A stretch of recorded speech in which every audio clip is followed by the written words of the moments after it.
আসসালামু আলাইকুম, ওয়ালাইকুম আশা করি আসসালাম। সবাই ভালো আছেন। খুব ভালো। দম নেওয়া হলো ঠিকঠাক? না, আমি তো দমহীনতায় ভুগছি। উফ। দম যত কম নেওয়া যায় তত ভালো। না, এখন তো দম নিতে হবে অনেক, দম টেনে তারপর আমাদেরকে গল্প বলুন যে কি কি হলো, রেদন রনির সাথে আপনার কেমিস্ট্রি কেমন হচ্ছে, দমে কি কি পাবে দর্শক, যা যা বলা যায় আর কি। না, ইজ এ মানে ফ্যামিলি মেম্বার, খুব আন্তরিক, খুব ভালো, খুব সফট হার্টেড, খুব শান্ত।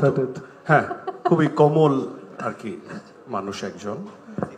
এবং আমার সাথে খুব বেশ ভালো ফ্রেন্ডশিপ হয়ে গেছে ইতিমধ্যে। যদিও একসাথে কাজ করা হয় নাই, আসলে দীর্ঘদিন উনিও আসলে অন্য দায়িত্বে ছিলেন। এখন আবার তাকে প্রায় দীর্ঘ অনেক বছর পর আমরা ফিরিয়ে আনার চেষ্টা করলাম এবং সেও উৎসাহ দেখালেন। সো আমার কাছে মনে হয়েছে খুবই স্বাভাবিক, শান্ত, কোমল, আমাদের মতোই একজন মানুষ। সে যে ডিরেক্টর তাই বলে যে অন্য কোনো রকম মানুষ, পার্সোনালিটি সেরকম না, খুবই স্বাভাবিক একজন মানুষ। এবং তার গল্পের আন্ডারস্ট্যান্ডিং আমাকে মুগ্ধ করে। এবং আমি বলতে চাই যে যারাই রাইটিং সিনারিওতে ছিল বা ক্রিয়েটিভ অ্যাঙ্গেলে ছিল, তারা সবাই আসলে খুব দক্ষতার সাথে এত সুন্দর একটা স্ক্রিপ্ট আমাদেরকে উপহার দিতে যাচ্ছে।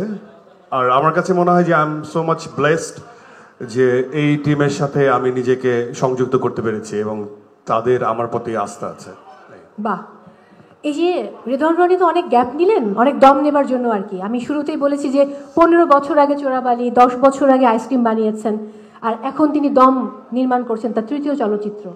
মাঝে নিশার তৃতীয় চলচ্চিত্র, আমাদের যে মিল আছে না? ও তাই, এটা তো হ্যাঁ, আমি তো ভাবিনি আসলে। তো সুরঙ্গ, দাগি, তারপর দম, দাগি দম, দম একটা মিল আছে। মানে 3 নাম্বার বিষয়টা, সংখ্যাটা শুভ। সংখ্যাটা শুভ। হ্যাঁ, হ্যাঁ।